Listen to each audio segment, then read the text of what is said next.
नमस्कार सभी को। आज हम करने वाले हैं नया टॉपिक पेपर 4th बी का emergence of discipline from political perspective. विद्यालयों विषयों का उद्भव जो हम पढ़ने वाले हैं, राजनीतिक पहलू जिसमें हम पढ़ने वाले हैं, राजनीतिक जो पॉलिटिकल एस्पेक्ट है उसका, उससे डिसिप्लिन को पे क्या इम्पैक्ट आया। ठीक है, तो इसमें हम सबसे पहले जानेंगे तो क्या कह रहे हैं। In the word of late prime minister Pandit Jawaharlal Nehru ji, great changes have taken place in the country and education must be in keeping with them. The entire base of education must be revolutionized. वो कह रहा है कि जैसे जैसे हमारे समाज में बहुत ज़्यादा परिवर्तन आए हैं हमारी कंट्री के अंदर, तो वो कंट्री में जो भी परिवर्तन आए हैं उन परिवर्तन को ध्यान में रखते हुए हमारी शिक्षा में भी परिवर्तन आना चाहिए, उसमें भी कोई बदलाव आने चाहिए। अगर हम पॉलिटिक्स की बात करें तो अगर हम बात करते हैं तो अगर हम इंडिया की बात करें तो इंडिया क्या है, एक डेमोक्रेटिक कंट्री और डेमोक्रेसी है, और यहाँ क्या है, बहुत सारी पॉलिटिकल पार्टीज़ हैं, और जो पॉलिटिक्स है वो भी अपने आप में बहुत इम्पोर्टेंट रोल प्ले करती है हमारे एजुकेशन सिस्टम के अंदर। जो भी शिक्षा के अंदर जो भी प्लान्स पॉलिसीज़ बनती है वो हमारी सरकार बनाती है, गवर्नमेंट बनाती है। किसके लिए? हमारी समाज की भलाई के लिए। इनडायरेक्टली तो सोसाइटी के लिए ही बनाए जाती हैं सारे प्लान्स एंड पॉलिसीज। तो जो भी एजुकेशन में पढ़ाया जाता है इनडायरेक्टली वो सारी चीज़ें हम अपनी सोसाइटी में हम उस शिक्षा को यूज़ करते हैं, उस एजुकेशन को, उस नॉलेज को हम सोसाइटी में यूज़ करते हैं। तो पॉलिटिक्स का भी बहुत इम्पॉर्टेंट रोल है डिसिप्लिनरी नॉलेज क्रिएट करने के लिए। अगर हमें अपनी पॉलिटिकल एस्पेक्ट के बारे में नहीं पता होगा तो हम अपने सिस्टम को नहीं समझ पाएंगे। तो अपनी सिस्टम की जानकारी के लिए ज़रूरी है कि हम पॉलिटिक्स के बारे में जानें। तो पॉलिटिक्स भी है एक आधार है डिसिप्लिनरी नॉलेज का, जिसके बेसिस पे अलग अलग विषय बने हैं, टाइम टू टाइम नए नए विषय बने हैं। जैसे आप बीए में पढ़ते हैं, पब्लिक एडमिनिस्ट्रेशन है, पॉलिटिक्स है, पॉलिटिकल साइंस है। ये विषयों का कब बने? जब हमने जाना कि पॉलिटिक्स भी क्या है, एक आधार है डिसिप्लिन्स का, डिफरेंट डिसिप्लिन्स के बनने का। तो अब हम इसके रोल की बात करते हैं कि क्या रोल है डिसिप्लिनरी नॉलेज का पॉलिटिकल एस्पेक्ट के अंदर। ठीक है, तो सबसे पहला जो हम पॉइंट इसमें पढ़ने वाले हैं वो कह रहा है नॉलेज ऑफ पॉलिटिकल एस्पेक्ट, राजनीतिक पहलू का ज्ञान। अगर हम इंडिया की बात करें तो सबसे बड़ी जो हमारे इंडिया में बात करें तो सबसे बड़ा जो आप कह लें पॉलिटिक्स का जो पूरा सिस्टम है वो सबसे ज़्यादा कहाँ पे है? सबसे बड़ी हमारी जो बिगेस्ट है हमारी डेमोक्रेसी वर्ल्ड के अंदर, one of the biggest democracy of the world है। क्यों? क्योंकि इसमें क्या है, अलग अलग रिलीजन्स है, इतनी ज़्यादा स्टेट्स हैं, अलग अलग रिलीजन्स हैं और अलग अलग ही पॉलिटिकल पार्टीज़ हैं। तो हमारा पॉलिटिकल सिस्टम है उसके बारे में बच्चों को बताना, उसके बारे में नॉलेज देना, ये सबसे ज़्यादा इम्पॉर्टेंट है। देखिए, आप 10th में थे तब आपने, या आप मान लें 8th में या 7th में आपको विषय लगा सिविक्स। उससे पहले आप क्या पढ़ते थे? सोशल स्टडीज़ पढ़ते थे, एक ही विषय था। लेकिन जब आप बड़ी क्लास में आए तो आप हिस्ट्री, ज्योग्राफी और सिविक्स, आप इस तरह से विषय पढ़ने लगे। तो सिविक्स क्या है? अपने आप में एक विषय जो हमें हमारी पॉलिटिक्स के बारे में बताता है कि किस तरह से के पार्टीज़ बनती हैं, किस तरह से जो ये पॉलिटिकल लीडर्स होते हैं, किस तरह से वो सोसाइटी की वेलफेयर के लिए वर्क करते हैं, क्या सिस्टम है हमारे अंदर, इलेक्शन का क्या सिस्टम है, कैसे गवर्नमेंट बनती है। तो इन सारी चीज़ों के बारे में, गवर्नमेंट के बारे में, किस तरह से ये वर्क करती है, ये सारी चीज़ें हम अपना पढ़ते हैं। तो डिसिप्लिन्स के अंदर हमें इन चीज़ों के बारे में बताया जाता है। तो डिसिप्लिनरी नॉलेज की अगर हम बात करें तो पॉलिटिक्स भी इम्पॉर्टेंट रोल प्ले करती है। हम पॉलिटिक्स के बारे में जानते हैं जब हम अलग अलग डिसिप्लिन्स को पढ़ते हैं। सेकेंड पॉइंट है हमारा कंटेम्प्रेरी इश्यूज एंड इवेंट्स, समकालीन मुद्दों व घटनाओं की जानकारी। कंटेम्प्रेरी इशू मतलब कि हम एक देश में रह रहे हैं, सोसाइटी में देश में रह रहे हैं और हमारे साथ और भी देश जुड़े हुए हैं। तो जो भी कुछ मुद्दे हैं हमारे देश के अंदर, जो भी कुछ चीज़ें चलती जा रही हैं, उन मुद्दों के बारे में भी हमें कहीं ना कहीं जो भी इश्यूज़ हैं हमारे समाज के अंदर, हमारे देश के अंदर, नेशनल या इंटरनेशनल लेवल पे, वो सारी बातें भी हमें विषयों के द्वारा ही पता चलती है। अगर हम एक देश का दूसरे देश से संबंध जानना चाहते हैं तो उससे रिलेटेड हम विषयों से ही हमें उसके बारे में पता चलता है। इंडिया पाकिस्तान का क्या रिलेशन है, इंडिया चाइना का क्या रिलेशन है, इन सारी चीज़ों के बारे में भी, इनके अंदर किस तरह के संबंध है, इन संबंधों के बारे भी हमें विषयों से ही पता चलता है। तो जो भी हमारे कंट्री के अंदर जो भी इश्यूज़ हैं, इवेंट्स हैं, जो भी कुछ चीज़ें होती हैं, कोई कॉन्फ्रेंस हो रही है वर्ल्ड लेवल के ऊपर, कोई इंस्टीट्यूशन बना है, ये सारी चीज़ें भी हमें डिसिप्लिनरी नॉलेज से पता चलती है। नेक्स्ट पॉइंट है हमारा इंटरनेशनल अंडरस्टैंडिंग। इंटरनेशनल अंडरस्टैंडिंग मतलब कि जो अंतर्राष्ट्रीय समझ विकसित करना। खाली इंडिया एक देश तो नहीं है, हम एक वर्ल्ड में रहते हैं जिसके अंदर बहुत सारे अलग अलग देश हैं। तो खाली अपने देश के बारे में जानना थोड़ा कम रहेगा, तो इसलिए ज़रूरी होता है कि हमें हमारे साथी देशों के बारे में भी पता रहे कि हमारे साथ और कौन कौन से देश हैं, उनके साथ हमारे किस तरह के संबंध हैं। दूसरों देशों की समझ के लिए भी हमें डिसिप्लिनरी नॉलेज का ज़रूरत पड़ती है।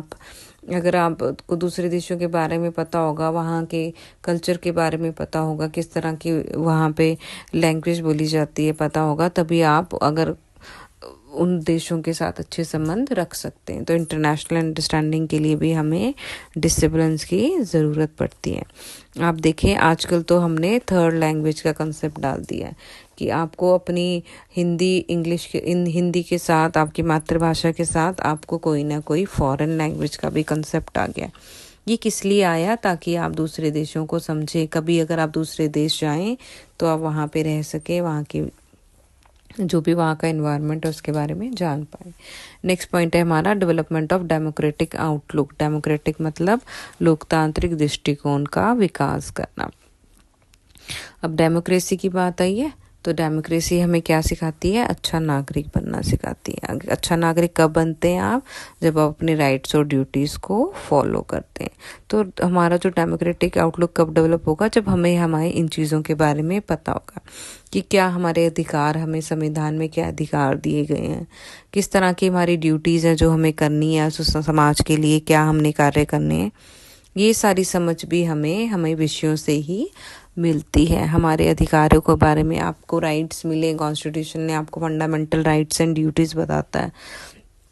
तो आपने कैसे अपने अधिकारों का पालन करना है और कैसे कैसे आपने अपने कर्तव्यों का निर्वाह करना है, ये भी आपको अध्ययन क्षेत्र, अलग अलग क्षेत्रों की जो नॉलेज है, ज्ञान से ही पता चलता है। नेक्स्ट पॉइंट है हमारा पॉलिटिकल अवेयरनेस अमंग स्टूडेंट्स। बच्चों के अंदर हम क्या कर रहे हैं? जो बच्चे हैं उनको हम राजनीतिक जागरूकता प्रदान कर रहे हैं। कैसे?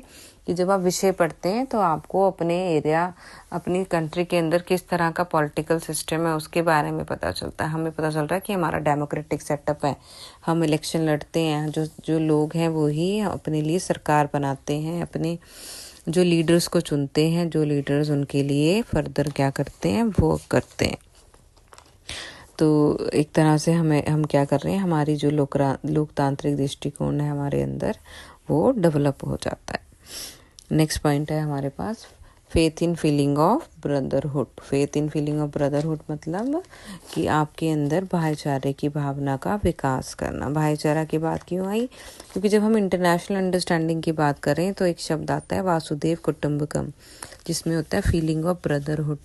तो कब आती है? जब आप पूरा जो देश है, आप पूरा जो वर्ल्ड है उसको आप एक परिवार की तरह मानते हैं। ठीक है, तो आपके अंदर फीलिंग ऑफ ब्रदरहुड आती है। आप दूसरे देशों को रिस्पेक्ट करते हैं, उनके कल्चर को रिस्पेक्ट करते हैं, वहाँ पे जो भी चीज़ें, एक्टिविटीज़ होती हैं आप उनको बारे में जानते हैं, उनको आप समझने की कोशिश करते हैं। तो इन सब चीज़ों से क्या होता है, आप मान के चलते हैं कि आप एक दूसरे से जुड़े हुए हैं कहीं ना कहीं। तो हमारे अंदर फीलिंग ऑफ ब्रदरहुड आती है, भाईचारे की भावना आती है। आप एक दूसरे को से मिल के रहते हैं। किस लिए? ताकि आप लोगों में किसी तरह कोई टकराव ना हो, किसी तरह की कोई लड़ाई ना हो। नेक्स्ट पॉइंट है democratic and welfare state. Democratic and welfare state एक राज्य, आप ऐसे भी बोल सकते हैं इसको, लोक कल्याणकारी तथा प्रजातांत्रिक राज्य। मतलब कि वो आप इस तरह का राज्य जो वर्क करता है किसके लिए? लोक कल्याणकारी तथा प्रजातांत्रिक राज्य, इसका अर्थ है कि जो भी आप हम एक डेमोक्रेटिक सेटअप में रह रहे हैं जहाँ पे हम लोगों के वेलफेयर के लिए वर्क करते हैं। कैसे कि समाज में जो सरकार का क्या काम है, समाज में हर तरह की लोगों को हर तरह की सुविधाएं प्रदान करना। जो भी समाज का कमज़ोर वर्ग है उसको ऊपर उठाने के लिए कार्य करना। जो भी कुरीतियाँ हैं समाज के अंदर, जिस भी तरह की उन कुरीतियों को समाज से दूर भगाना। तो इनडायरेक्टली हम कह सकते हैं कि हम वेलफेयर की बात कर रहे हैं। डेमोक्रेटिक सेटअप के अंदर सभी लोगों के कल्याण की बात कर रहे हैं। तो पॉलिटिक्स किसके लिए वर्क करती है? सोशल वेलफेयर के लिए काम करती है, समाज में सुधार लाने का कार्य भी करती है। तो जगह हम बात कर रहे हैं वेलफेयर की, इनडायरेक्टली हम क्या कह रहे हैं कि किस तरह से हम अपनी जो उसका वेलफेयर कर सकते हैं। नेक्स्ट पॉइंट है हमारा फॉर गुड सिटीजनशिप, अच्छी नागरिकता के लिए। गुड सिटीजनशिप कैसे एक अच्छे सिटीजन बनेंगे आप? जब आप अपनी राइट्स एंड ड्यूटीज़ को समझेंगे, आप कोऑपरेट करेंगे, आप लॉयल होंगे, आप ट्रस्टवर्दी होंगे, ठीक है, आप सच्चे नागरिक बनेंगे। तो आप क्या करेंगे? इनडायरेक्टली आप क्या कर रहे हैं? अच्छे नागरिक बन रहे हैं। अच्छे नागरिकता के गुण आपके अंदर हैं। आप सबके साथ क्या कर रहे हैं? कोऑपरेट कर रहे हैं, सद्भावना से रह रहे हैं, अपने राइट्स एंड ड्यूटीज़ को पूरा कर रहे हैं। आप अपनी जो आपको सरकार ने संपत्ति दी है, आप उसका ध्यान रख रहे हैं। कोई लड़ाई झगड़े की भावना आपके अंदर नहीं है। तो आप क्या बन रहे हैं? अच्छे नागरिक बन रहे हैं। तो विषयों की समझ हमें क्या देती है? हमें बताती है अच्छे नागरिक क्या हैं, अच्छे नागरिक के गुणों के बारे में बताती है। नेक्स्ट पॉइंट है हमारा principle of unity in diversity, एकता में अनेकता का सिद्धांत। Very important point. अगर हम इंडिया की बात करें और हमने कहा है वर्ल्ड लार्जेस्ट डेमोक्रेसी है हमारी, और हमारे यहाँ क्या विभिन्न विभिन्न धर्म है, विभिन्न जातियाँ, विभिन्न विभिन्न भाषाएं और बोली हैं। इवन हमारी जो ड्रेसिंग सेंस है, हमारे कपड़े पहनने के तरीके भी क्या हैं? अलग अलग है। ये सब अलग अलग होते हुए भी हम सारे क्या हैं? एक देश है। हमारे अंदर क्या है? एकता में अनेकता का सिद्धांत है, principal of unity and diversity, कि हम अलग अलग होते हुए भी हम सब क्या हैं? एक देश हैं।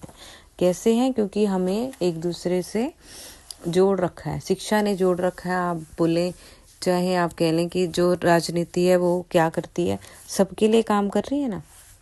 तो इनडायरेक्टली पॉलिटिक्स हेल्प करती है यूनिटी इन डाइवर्सिटी, जो प्रिंसिपल है सिद्धांत को, उसको फॉलो करने में। आप एकता में अनेकता के सिद्धांत को जानते हैं। आप मिलजुल कर अपने देश के लिए, उसके प्रोग्रेस के लिए आप क्या करते हैं? वर्क करते हैं। तो ये जो कुछ सारे पॉइंट्स थे जो हमें बताते हैं किस तरह से पॉलिटिक्स है इम्पॉर्टेंट रोल प्ले करती है डेवलपमेंट ऑफ डिसिप्लिनरी नॉलेज। आप अच्छे सिटीज़न बनते हैं, आप समाज के कल्याण के लिए काम करते हैं, आप दूसरे नेशंस के बारे में जानते हैं, किस तरह से दूसरे नेशंस हमें हेल्प करते हैं, और इनडायरेक्टली हम कैसे एक दूसरे से संबंधित हैं, एक दूसरे से रिलेट करते हैं, वो हमें पता चलता है। तो अच्छे नागरिक बनने के लिए, अपने पॉलिटिकल सिस्टम को समझने के लिए डिसिप्लिनरी नॉलेज क्या करती है? हमें हेल्प करती है। होप आपको समझ आया होगा आपका टॉपिक। अगर आपको कुछ भी क्वेरीज हो तो आप मुझे कमेंट कर सकते हैं। Thank you friends.